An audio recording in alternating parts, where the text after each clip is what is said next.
Hey everyone, how you doing? This is Amon Green, Green Bay Packers all-time leading rusher, and you're watching Packers Total Access Live, your daily source for Packer content.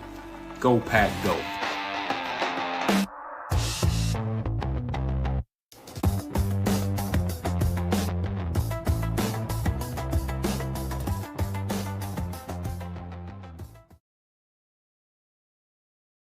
What's up, guys? Welcome into the PTA pregame show. My name is Clayton. You can check us out on Packernet.com. Find me on Twitter at Packers_access. Joined alongside Jacob in Wisconsin. I'm sure we'll have Tim joining us shortly, maybe Emilio as well. But we're here to talk Packers, Panthers pregame, take you right up to kickoff. We've got the inactive list. We've got just some stuff we're going to walk around social media. We've also got the game plan in our back pocket. We can kind of take a look at that. We're also planning on walking you around the league and give you a preview of the games on tap today and how they may affect the Packers' chances of continuing there at the top of the NFC, obviously being the top seed as it sits right now here on this glorious November the 2nd. Before we get into everything, if you would, let's all do that YouTube stuff. Click like, click subscribe. If this is your first time tuning into PTA, welcome into the pregame show. We appreciate you making us a part of your pregame festivities. We're not experts. We're not insiders. We're not media members. We're fans just like you talking Packers on the daily. So if you're looking for that type of content, make sure you click subscribe and hit that bell icon so you're notified when we go live here in the future. Like immediately following the game, we'll be doing a post-game show giving you immediate in-depth analysis, breakdown, the press conferences. We'll talk about what happened, why did it happen, and give you all the box score and all that good stuff. So with that being said, Jacob, how you doing, man? You ready for this matchup against the Panthers today at Lambeau Field? I am ready. I'm a little nervous, as I said. Anytime that we're necessarily favored by quite a few, I always get a little nervous, feeling like it's a trap game type situation. Also, if you guys happen to notice, I was a Viking dressed up for Halloween, so I still have some guy shadow that I cannot get out of my eyes. I swear I'm not going emo on you guys. It just is what it is. I think we'll have Tim here in a second. But how was your Halloween, Clayton? Did you do anything fun? Oh, dude, it was great, man. We had some trick-or-treaters here at the house, built a little bonfire, had about it was close to a full moon, the clouds passing over the moon. It was awesome, man. We had a great time. Couldn't ask for anything better. But again, though, you walk downstairs in my house right now, it has begun, folks. The Christmas decorations are going up. Mandy is having at it down there.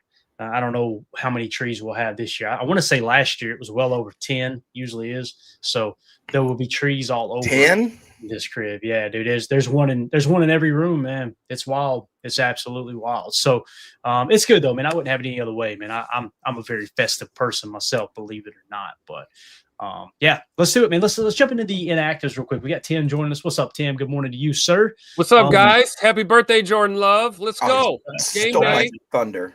Yeah, we'll get into that here in a second for sure. Packers inactives were just announced by Bill Huber, who said wide receiver Dontavion Wicks, kicker Lucas Havrisek, offensive lineman Jacob Monk and Donovan Jennings, along with defensive lineman Lucas Van Ness and Warren Brinson, all inactive. Couple of things that kind of tells us, right? First of all, Quay Walker is active today, so we will have number 7 out there playing football for your Packers. Wearing the green dot there in the huddle as well when the Packers defense is on the field. Excited about that. That tells us that I love that they were so precautionary with him. Had a little tweak in the calf earlier in the week. Shut it down. Let's take a day off. All right, get you back the next day. Okay, we're good. I love that approach, especially getting into the latter part of the season, Tim. I think it's huge too, man. I think it's absolutely huge that even the coaching staff, the training staff, everybody's kind of, you're always evolving, you're always changing. It feels like, I know in the past people have said, oh, the Packers trainers are way too conservative.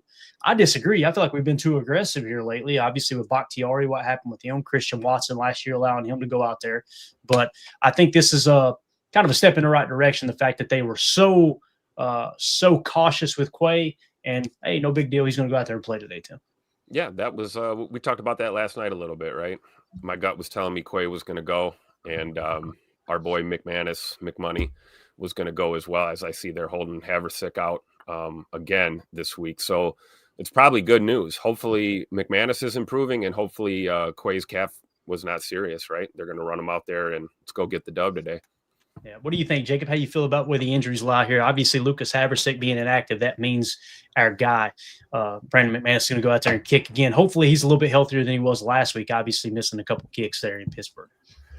Yeah, I'm pumped to have him back. I think maybe there was a little bit of him trying to I don't want to say like protect his job, because obviously, I don't think that's really in question. But when you got a guy like Haversick coming in there and just booting the, franchise record, it does probably, make his hair stand up a little bit. Wants to get back out there probably a little too eagerly and too quickly. But yeah, to Tim's point, I think it's a great sign. I think that probably we've learned from our mistakes, at least hopefully, that we don't want to force guys back until they're literally ready to go.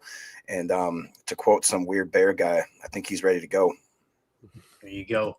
You heard it from a fan right here.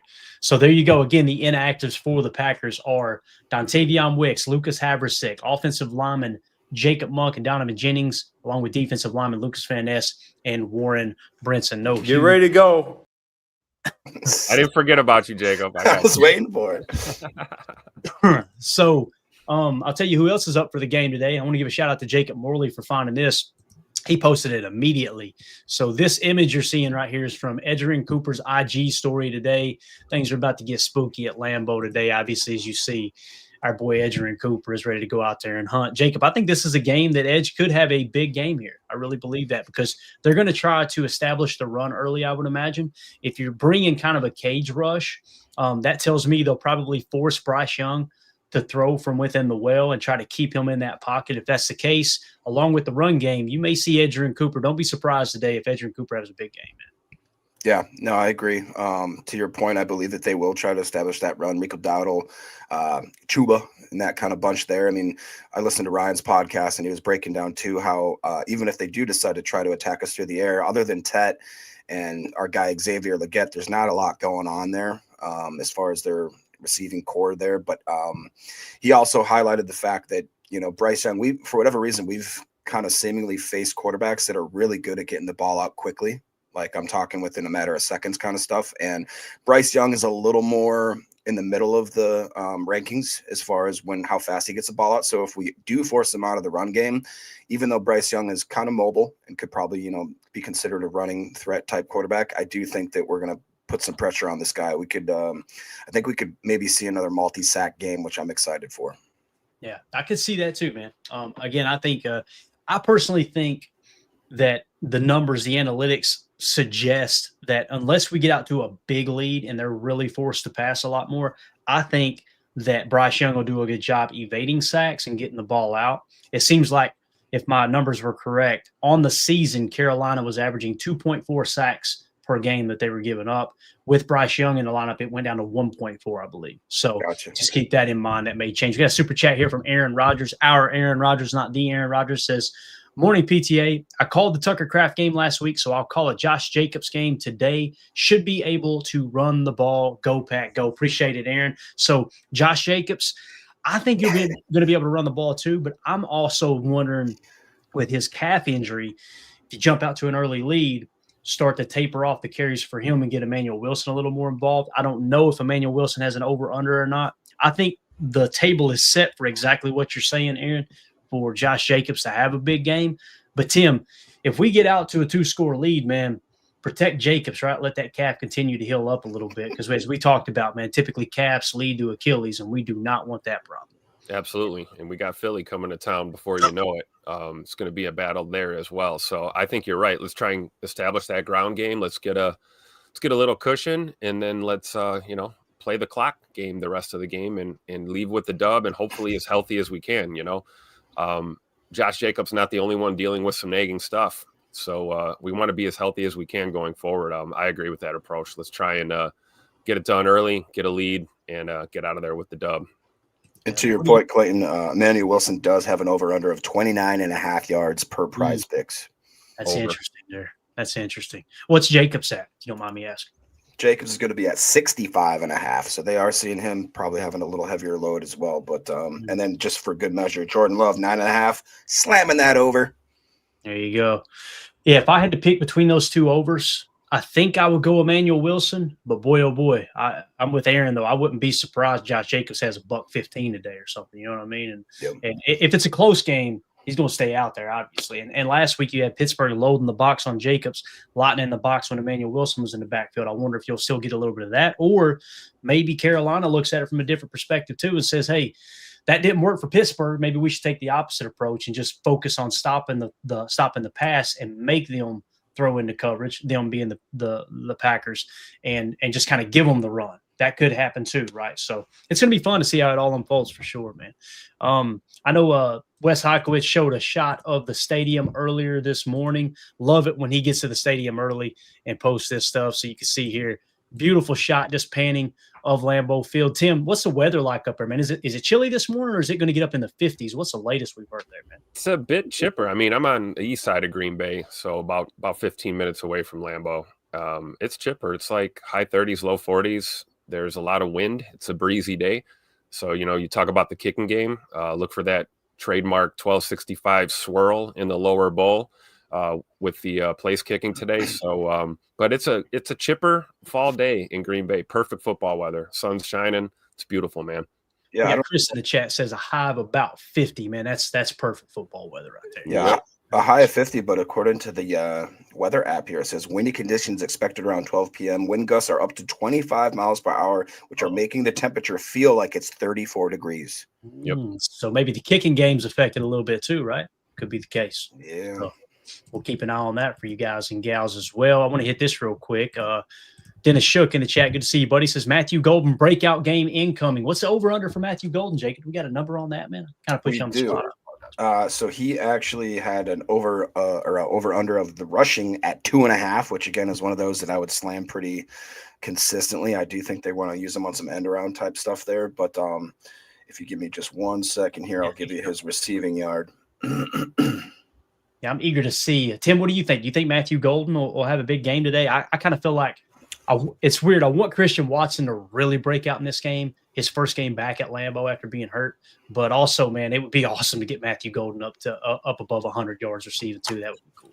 I agree. And then you said 2.5 on rushing. Yeah. That jet sweep or, end around look. I'd almost want to take that one, right? Wouldn't put it past them to give MG the ball there in motion.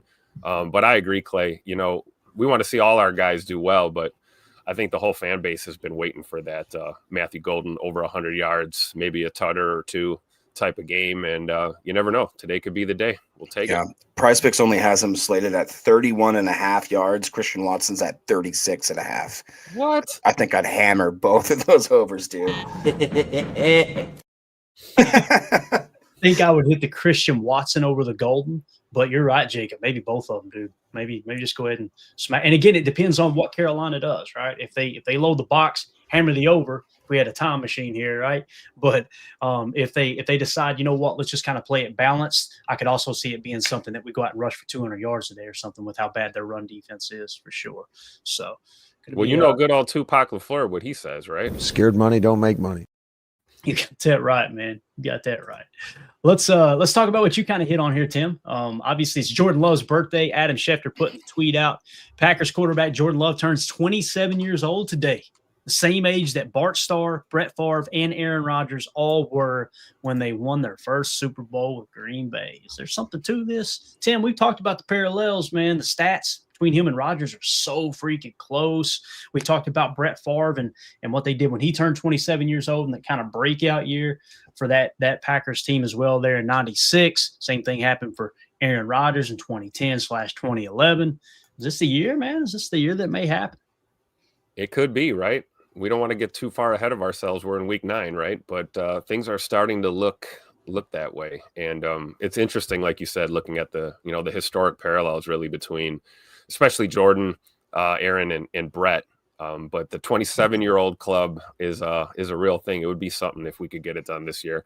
And hey, we've talked about it, right? The window's open. The Super Bowl window is open. We've got trade rumors swirling. You never know. There might be a move.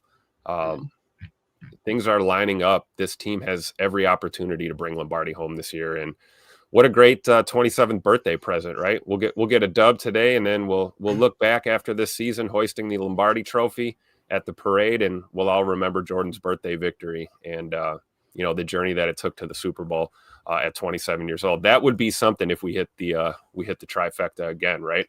That'd be awesome. Definitely. What's the over under for passing yards for Jordan Love, Jacob? I can't remember if we already hit that or not. Nope, yeah, we did not. It's 234.5. Bryce Young is set at 182.5. Okay. 234.5. It's weird with Bryce Young because obviously he's limited on his targets. Ted McMillan's a great young player. Don't get me wrong. They've got a tight end that's grading out really well, but he's getting minimal targets. It's more in the running game that he's been effective with the, blocking, as they got the 10th best rushing offense in the league. But if you're playing from behind, which I'm not saying that's going to be the case, but that's what most sites are predicting the Packers to jump out to an early lead. If that is the case, then maybe Bryce Young, you could hammer that over on Bryce Young's passing yards because he's going to be throwing the ball a little bit more than maybe they want to, right? It's going to come down to how effective we are at stopping their running game and keeping a significant lead if you are able to jump out early. So yeah. I love Dennis Shook's comment, at least this one, because most of them are him making fun of me. But he says Toyota Don season has returned. I forgot it, man. It is. We are just now getting, like Clayton said, we're into the Christmas spirit. Well, that means that Jordan Love is about to turn it up to 11. Let's go. He was the best guy around.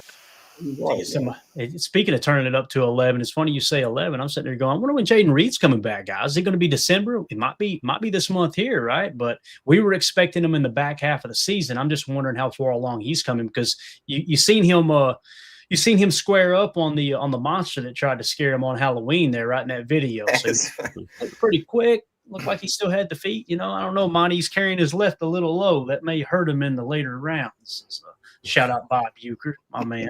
Rest in peace.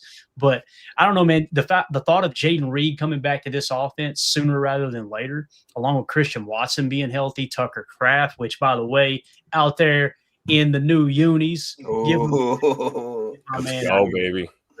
So Tucker Kraft out there, those unis are going to be sick, boys. They're going to be absolutely awesome. You got the tan pants. We're going to have the leather helmets. And this is 1923, right, Tim? Am I thinking right? 1923 throwback? That's right. 1923. Green Bay Football Club. Oh, yeah. That's right.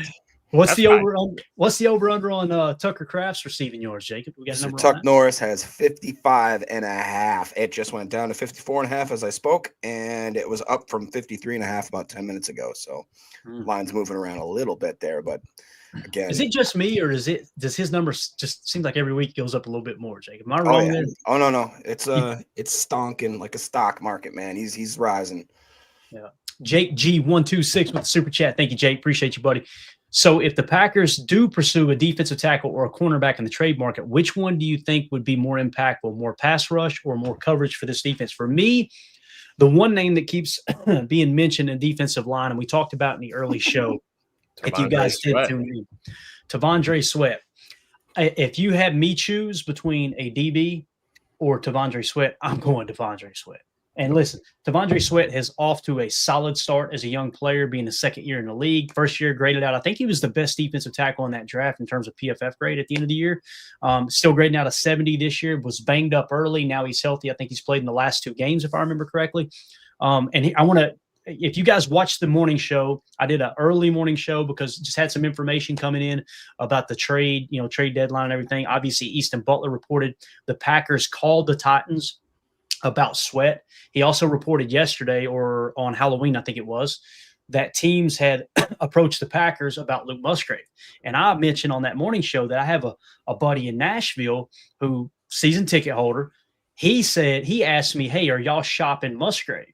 And I thought, that's kind of strange. Why would he bring that up right about the time? I mean, almost simultaneously with the Packers reaching out about T'Vondre Sweat. And you're like, okay, could that be a player for player plus a pick trade maybe? I don't know. But I reached out to Easton Butler and just asked him, hey, have you heard anything about the Titans being interested in Musgrave? Were they one of the teams that called about Musgrave? He said he did not hear that they were. So that could have just been a really, really weird coincidence. When he asked me about Musgrave, I'm going, there's nobody else talking about Musgrave. Like, let's be honest here. I was the biggest Musgrave fan coming out of college. I thought it was a great draft pick. It has not panned out. He's not putting anything on tape to make teams go, that's our guy. However, if they had him high on their draft board, just like we obviously had T'Vondre Sweat high on our draft board because he was a top 30 visit, I don't know, I started connecting the dots a little bit, Tim, and it made me wonder, could they make a player for player plus a pick trade there? I don't know how you guys feel about that, but my answer, you guys answer this question too. I would go D tackle over corner. I think that's a bigger need right now. I agree 100%. And we're not the only ones calling about T'Vondre Sweat, right? Right. So, I mean, if they could get a deal done, that would be incredible. whether that's Musgrave in a pick or two or whatever that is. I don't know. But we're not the only ones trying to get T'Vondre Sweat on our team, right? But that would be an improvement. That'd be where I go for sure. D-line, baby. Yeah. Everything's bigger in Texas, right? Ooh. Texas's own. The chat seems to agree with Tim and Clayton, and I agree with you all as well. That was a big giant man. And if you remember, if people think like, well, Musgrave isn't worth what Sweat was, because I thought, was Sweat a first rounder or a second rounder? Can't remember if he fell. Yeah. So was Musgrave, wasn't he? So it might be a little more even of a trade than we think, and maybe we would know, like you said, player for player, and like a seventh or something like that would probably. I don't know if I'd put it over the top, but yeah, and kind of just theoretically speaking, Jacob, on the surface there, I agree with you. It seems like, oh yeah, drafted about the same spot, but the rumors are there was two teams that already made an offer to the Packers. I think it was the Chiefs and someone else. They made an offer to the Packers. This is per Easton Butler for Luke Musgrave. They were offering a 5th round pick. So if it was a 5th round pick, I ain't taking the deal. I would rather listen. Musgrave has not played great. Let's be very, very serious. But he's a guy who knows the system, knows the scheme. In a pinch, he could play wide out. If you want to go 12 heavy, you can flex him out and create some mismatches that way. Not necessarily a mismatch to get Musgrave out on a backer or a safety, but to get those guys out of the box in a 12 personnel, lighten the box and run the rock against teams. Again, I think that's undervalued with fans sometimes, is whether a player knows the system or not, Jacob, because I mean, we could sit here and go, hey, his Madden rating is 87 as opposed to an 83, or we could say PFF grade is this over that. But the coaches have to have confidence, especially in an important position like tight end in a wide zone boot scheme like we run here. Even though we're pressing more in the duo nowadays, I don't know, man. For me, I think that makes a big, big deal for sure. Yeah. What do you think about this comment here from Healthy Entertainment and Training? He says the Packers need a D tackle who can help stop the run, who could join the rotation, and who could make the best teams, such as the Lions, become one-dimensional and pass happy. That would be better than any cornerback, because even Kevin King could have been a great DB in that situation. It's listen, we kind of got that situation right now, right? Yeah. And what I mean by that is there's a portion of the fan base, a small portion of the fan base, but they're a loud portion of the fan base that claim that these DBs suck, but we're number 1 in yards per pass attempt allowed. So your DBs can't suck if you're ranking first. If you were ranking 10th with a really good pass rush, you go, okay, maybe it's the pass. Maybe we're kind of mediocre in that regard. I think we're playing just fine. But to your point about adding someone who could stop the run, that is T'Vondre Sweat. He's a 1 tech / nose. And obviously you've got Devontae Wyatt in the 3 tech. To me, that would make a lot of sense. And I love the way that you're thinking there, HET, where you're saying, hey, let's get somebody in here that can really plug that gap. We got a good run defense. We got like the 3rd best run defense in yards per carry allowed. However, you go up against somebody like the Lions and you really force them to play one-dimensional. That's a great point, man. Very good point. Yeah. And then to your point right there, Clayton, I was listening to Ryan's podcast about how a certain percentage of the fan base thinks that these DBs are trash. Carrington Valentin is the 8th best ranked cornerback in the league right now as far as PFF goes, and I believe that Nixon was in the 40s. So we have a top starter and a top backup, basically. And like you said, the stats don't lie. They're just the numbers. They are what they are. So even though you can get in your feels a little bit, I think a little bit has to do with the kind of defense we play, the kind of, I hate to say it, the bend don't break type stuff. We're going to let some underneath stuff go, and so seemingly people get all in their feelings thinking that we're not a good team, but we just are, man. We are. Mm-hmm. It's being emotional is what it is, man. Like, exactly. Listen, I'm as guilty as anyone. The thing that I've learned is keep your damn mouth shut. I had a 5th grade teacher tell me one time, shout out Mrs. Scott. She said, hey, sweet cheeks. That's what she called me.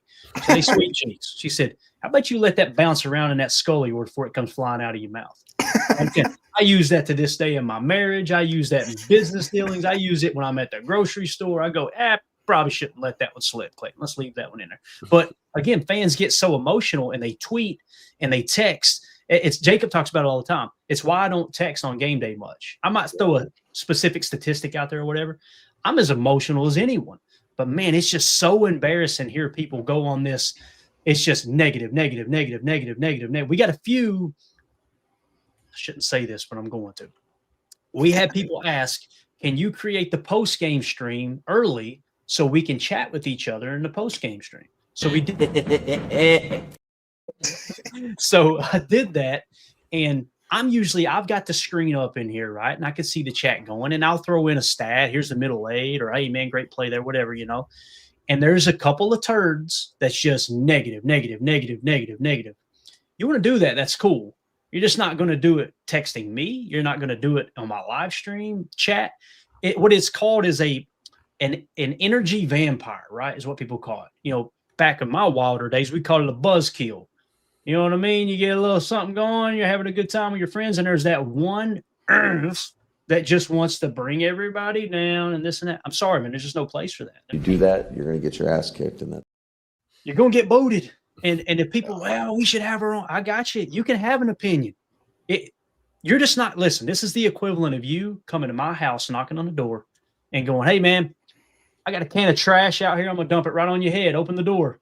I open the door, you're jumping on my head, and then I'm mad at you. No, but you knock on my door, you're gonna get kicked off the front porch if you're coming over here spreading just negative and being an ass. It's just the way it is. So is that wrong?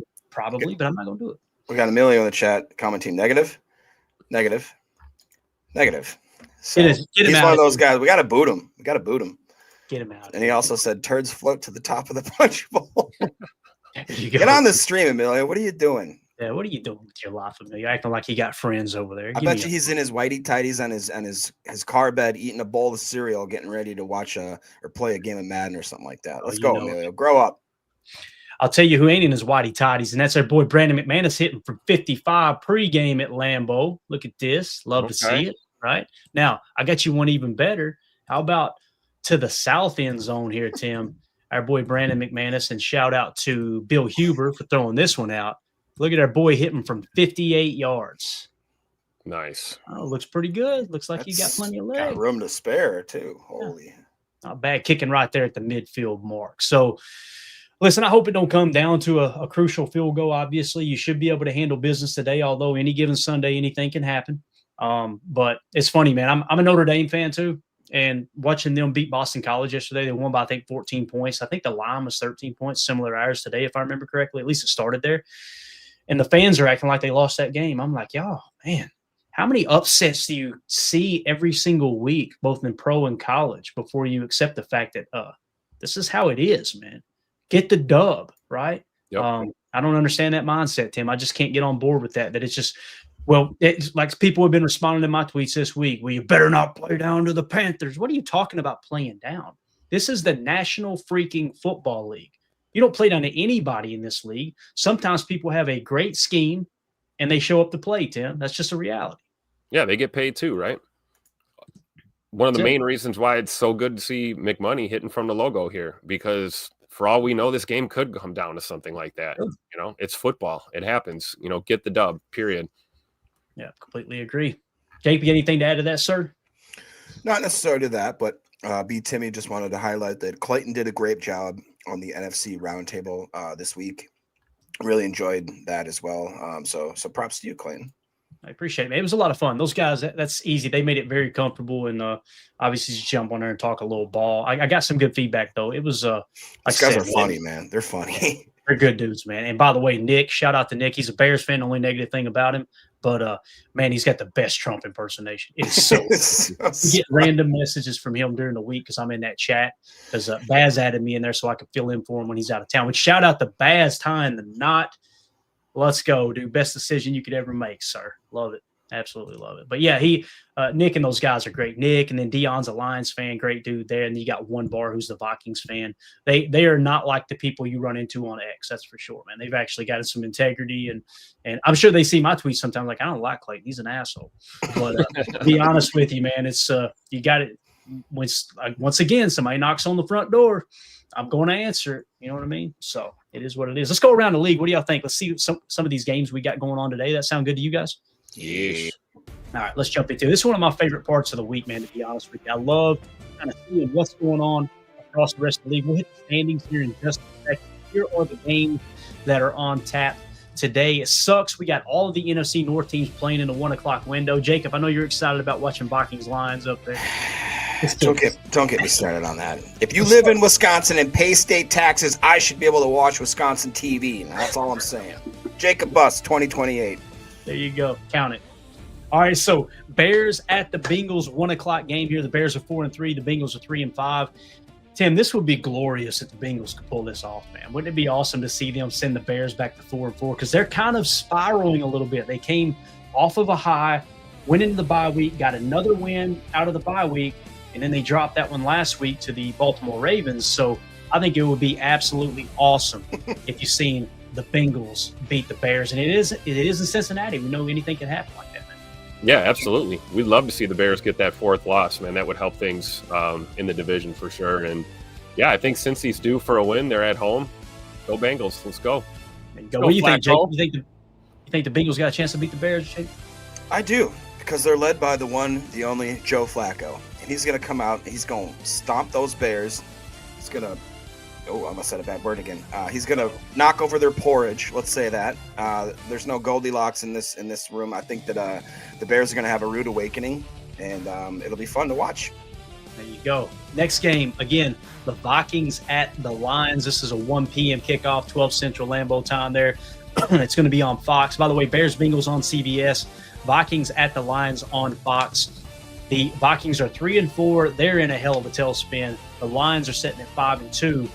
I hate to say it, Jacob. I'm a Vikings fan today, man. How cool would it be if the Vikings could somehow, some way upset the Detroit Lions in Detroit? That would be awesome. Yeah, it's tough. One of my best friends is unfortunately a Viking fan, and I hate to say it. I agreed with somebody here in the chat. I can't remember who it was here, but I'm unfortunately pulling for the Vikings today. Oh, Soder, that's right. And I also hate myself for it. So it is what it is, man. We got to do it.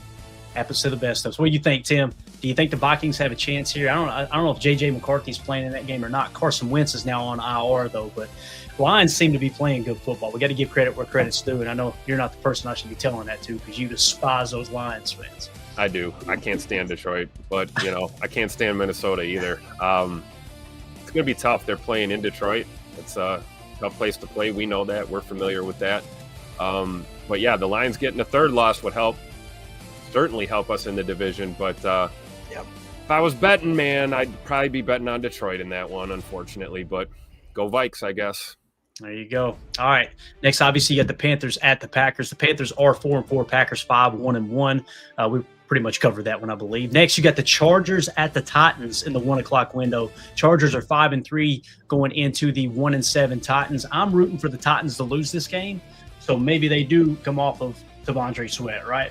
That would be absolutely awesome if you could somehow, some way trade for him. And again, I don't think the Packers are going to trade for Devondre Sweat. It's just when that rumor popped up, you guys know I've been very vocal. The only position I'm really interested in trading for right now is definitely a defensive tackle. I feel like we could use a little help there. But with that being said, Chargers traveling in to the Titans in there in Tennessee to play that dumpster fire that is Tennessee at 1-7. Next, you got the Falcons at the Patriots. The Falcons are 3-4. The Patriots are sitting at 6-2. I think we're all going to be Patriots fans today. We want Atlanta to drop this one. I don't think Atlanta is a huge player, Tim, in the NFC. However, you never know. A team can get hot. Let's let these AFC teams just keep beating down the NFC teams, right? Yeah, I agree 100%. Give them another loss.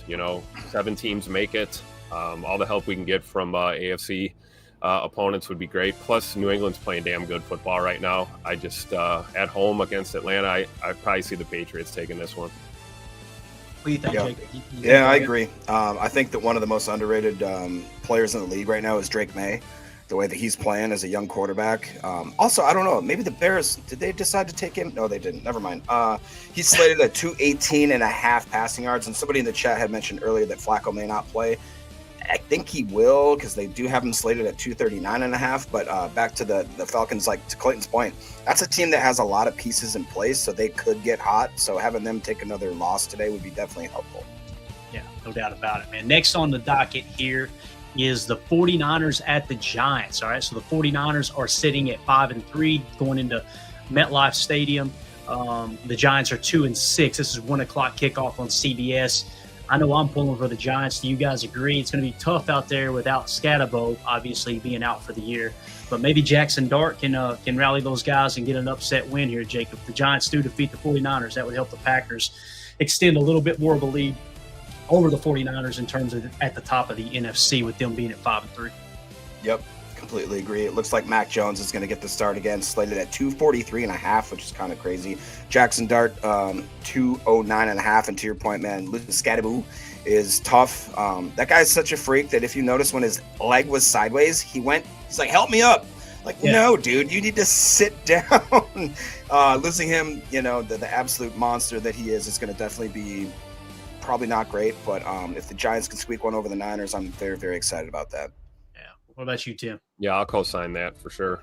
Giants picking up their third win would be a lot better than the 49ers getting their sixth, right? So put another L in the column for those Niners, and we'll move forward. We got the Giants coming up right around the corner, too. That'll be a game on the road for us. So, go Giants today. Yeah, definitely. Next game, 1 o'clock window on CBS. The Colts at the Steelers. The Colts come in 7-1. The Steelers fall to 4-3 with that loss to the Packers. I'm pulling for the Steelers in this one. Obviously, you guys know my brother was a big Steelers fan. I'm still rooting for Aaron Rodgers when we're not kicking his butt over there in Acrisure Stadium. It would be cool for me to see the Steelers beat the Colts. That would make the Packers the only one-loss team in the entire league. I want that title as well. But also, if the Steelers beat arguably the best team in the AFC, Tim, that would make us think, okay, maybe we are Super Bowl caliber, the fact that you've got some of these teams knocking off the best teams in the league, and we just handled them by, a 10-point win over there in Pittsburgh. Yeah, very true. And, I'd be lying if I said I wasn't pulling for Pittsburgh in this one also, right? Multiple reasons. Still love 12.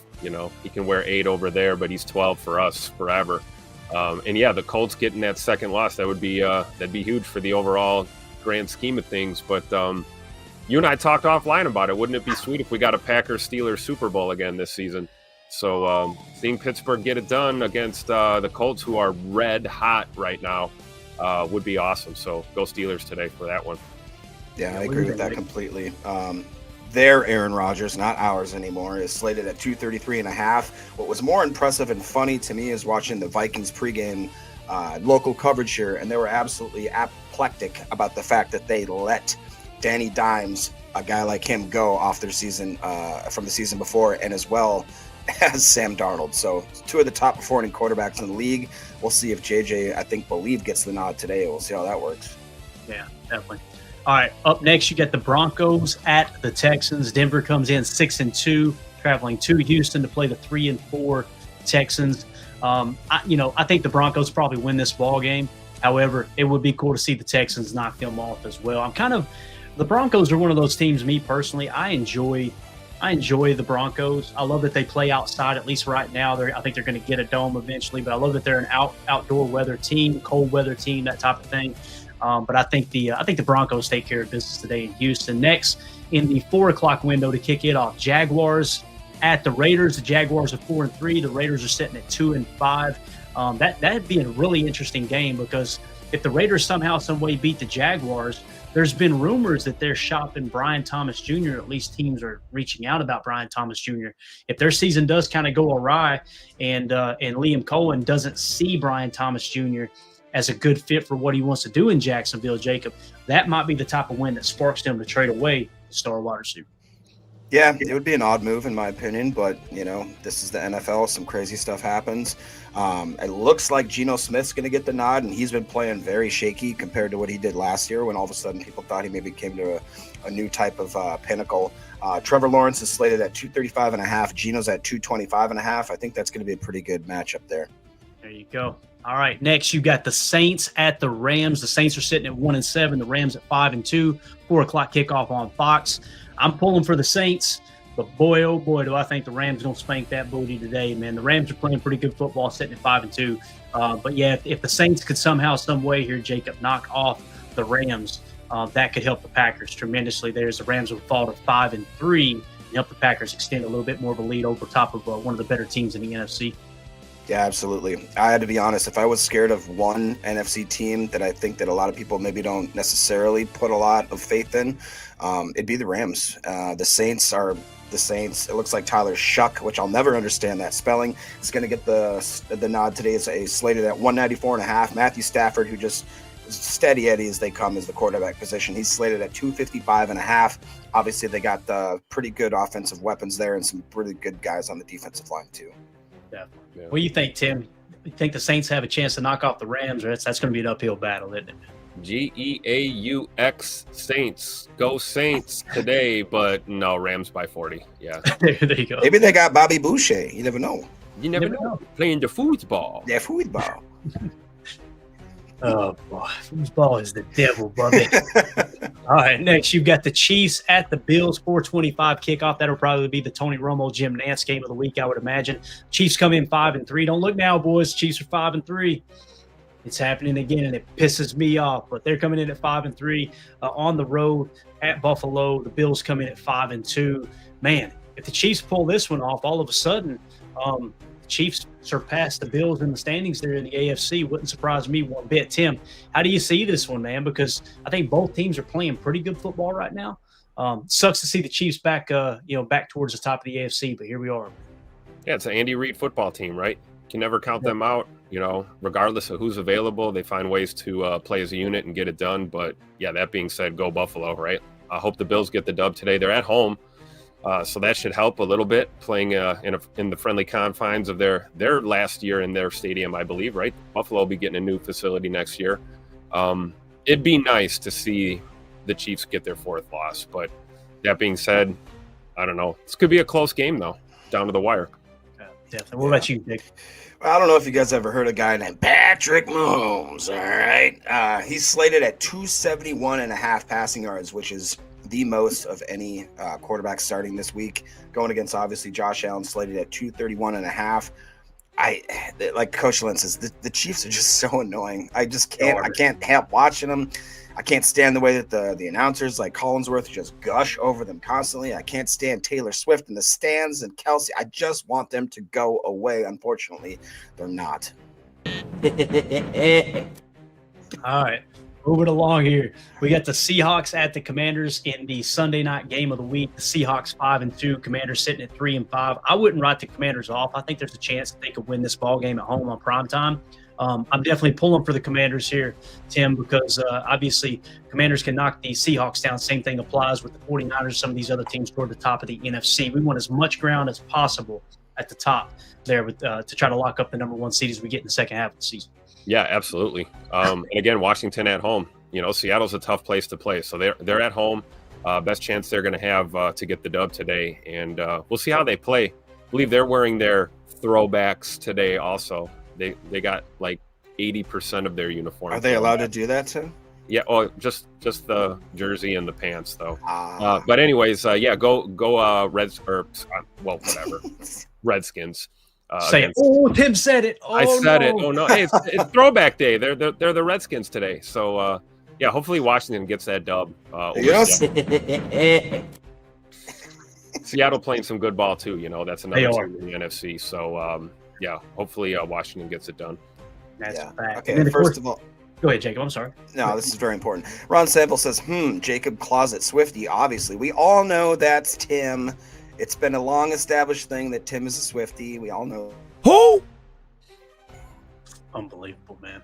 Unbelievable. Sit your butt outside. Here you go. All right, and then of course Thursday night, the Ravens boat raced the Dolphins 28-6. They fired their GM. They kept McDaniel. Can I just say something for a second? I probably shouldn't say this. The fact that there were so many people saying the reason McDaniel kept his job and the GM didn't was because McDaniel is white and the GM is black. We do know that McDaniel's father is black, right? He's half black. Like the same people the other night that were trying to say race was involved in that firing were the same people that were screaming and shouting how awesome it was when McDaniel got hired because he's a minority coach, which I think is a good thing. I think it's a great thing, right? But boys, why do we have to be so divisive? The GM got fired because the Dolphins suck, right? That we can all agree on that, right? Yeah. So, and again, he's building the roster. It's obvious the owner thinks McDaniel still might be the answer at coach. I personally don't think he is. I think McDaniel has coached pretty bad this year. However, can we all just get along for 2 freaking seconds, for God's sake? Can we just enjoy the football season without allowing politics and division and everything to creep in? That blew my mind. And that's all I'll say, and I don't even want to know your all's opinion on it because I know we will get heated in here. But it just bothers me when people like, can we finally get past this? Please, I'm begging y'all. So anyway, I thought this was cool. We talked about the Minnesota Vikings. All right. Eli Joker over on Twitter at RealSportsFan69 tweeted out. So JJ McCarthy is playing for the Vikings, right? I love what he said. I'm so ready for the JJ McCarthy hate watch today. So he took the under 214 passing yards, the under 21.5 rushing yards, the under 1.5 passing touchdowns, the under 239.5 passing plus rushing yards, and Detroit's defense to score 2+ touchdowns. Guys, that cash out there, let me tell you, son, plus 19,980 there, Tim. You could put a quarter on that thing and pay the mortgage. You know what I'm saying, man? I have no idea what you're talking about. Honest, man. I don't gamble on sporting events.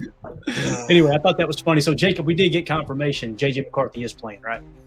Sounds like it, yep. And so much for that Vikings dub, huh? I was gonna say, I wish that maybe that Wentz, it looks like he was getting murdered the whole game. Obviously, he's not gonna go. But I think, what was the other guy's name? Max Brosman, I believe, was their other backup. So, it's it's time for Kevin O'Connell, right? It's time to see if he really is the quarterback whisperer that they claim he is, and we'll see, man. It's gonna be interesting. Yeah, definitely, man, definitely. All right, so we get a first look at the unis here. Sleeper Packers at Sleeper Packers on X posted this video. The Romeo Dobbs vintage Guardian cap is everything we hoped it'd be. Let's see the size of this thing here, Tim. Look at that. You kidding me? It's right on par with what we expected, Tim. Right on par with. Throw it up there for him, Tim. Right there. You love to see it. Hey, I will say this about the Guardian caps. I don't know if you guys seen the statistics. Concussions are way down, way down. Guys, that's a great thing. That's a great thing that we don't have to continue to have that conversation, right? I think they finally found an answer, and I love that they're not making everybody wear it. And then if somebody does have an issue, all right, let's protect them moving forward, right? Let's go that route. I don't know how you guys feel about it, but Tim, these unis, man, they look pretty nasty, dude. Those helmets are going to be awesome. Yeah, I love it, and I agree with you on the Guardian caps. Leave it to a player. It should be an option. I don't think that should be requiring everyone to wear them. And if it reduces concussions at all, I think you roll with it and keep it going. I mean, that combined with teaching at the earliest levels, proper football, right? Keep your head up, see what you're hitting, know how to protect yourself out there on the field. It's a dangerous game, but I think it looks good. I actually think the Guardian cap on the throwback looks better than the regular ones. I don't know. Looks pretty clean. Yeah. I'll say that. What do you think about the unis, Jacob? You like them or not like them, man? I love them. I've loved every single alternate uniform that the Packers have ever had, even the ones that people hate with the old big, circle dot there with the tan pants. Love the old 90s throwbacks. I love them all. I love them all. Yeah, same here, man. Same here. Real quick, did you guys hear Ryan's podcast this morning was hinting the fact that apparently Ed Policy made a hint to that they may be doing a different type of alternative throwback that isn't necessarily historically true, but would reference a historical moment. And Ryan had some fun trying to figure out what that would be. I think that if I remember correctly, his best guess was the Ice Bowl. So something maybe with some icicles or dude, how cool would that be? Yeah. Tim, get a frosted overlooking helmet, kind of the Tundra guy you see at the stadium sometimes, got everything, all the icicles hanging off. I think that'd be awesome. Either that or maybe it's a cheesehead theme too, right? It could be that possibly. But if it is historically, and I think that was the term that was used, right? It was historically themed, not necessarily a throwback, but historically themed, I think. If that is the case, then yeah, I think it would have to be Ice Bowl. Tim, that would be pretty sick, honoring the Ice Bowl with an alternate helmet, man. Yeah, I think that'd be cool. An alternate look. It doesn't have to be a throwback. Of course, I don't care. They can run around in togas for all I care. Just get a damn win. Win the game. Let's go. Yeah, definitely. Bill Huber just tweeted this video out. You see J Love out there in the throwback, the leather helmet, letting one fly here as the guys are down on the field getting warmed up. It's going to be absolutely awesome to watch this game. He's a grown-ass man now. And he is, Coach. You hit the nail on the head, sir. Birthday boy. Let's go, J Money. Yeah, this is going to be fun, man, in front of the home crowd. Everybody's fairly healthy, right? I mean, I know we're missing LVM. We're missing a couple other guys, but for the most part, Devontae Wyatt looked good last week. He got a heavy workload. Christian Watson got a heavy workload. I mean, we're going to see Christian Watson, Matthew Golden, and Romeo Dobbs on the field together, guys. That's going to be absolutely. So, again, there's just a live shot from Lambeau. How are we doing on time? We're doing pretty good on time. I mean, we got a couple more minutes here. What I thought we would do, let's go look at the standings real quick. We kind of hit around the league, and I meant to hit the standings before we moved on. So let's just take a look here, guys. In the NFC, as it sits right now, let me make sure it's set to playoffs. It is not. Let's go playoff hunt here. The way it looks right now, the Packers are the number 1 seed at 5-1-1. Philly is right behind them at 6-2. That matchup next week, boys, going to be for the NFC. That is absolutely awesome. Tampa Bay. I'll be there nice and early. I'll be sure to give Jair a nice warm welcome back to Green Bay for everybody. I know that's on everyone's mind, but that's going to be a huge game. Can't wait for Monday Night Football. Yeah, definitely. Tampa Bay 6-2, right behind them. Seattle 5-2, Detroit 5-2, LA Rams 5-2, San Francisco 49ers 5-2. So obviously we're rooting against everyone there. How cool would it be if the Packers do go out next week and let's say somehow, some way Seattle loses, Detroit loses, LA, you know what I mean? All these teams kind of drop one more, and then you extend that lead past Philadelphia another game. Jacob, that would be awesome. That'd be awesome. I mean, you see a little bit of a kind of a cluster there at the top. I mean, between, like I was talking about, LA, San Francisco, Detroit, Seattle, Tampa Bay, those are all great teams. But like you said, if we get a little bit of luck this day, maybe things drop, a little bit in our favor, that next game is going to be something incredible. And Tim, you said you're actually going to the game? Yeah, I'll be there. All right.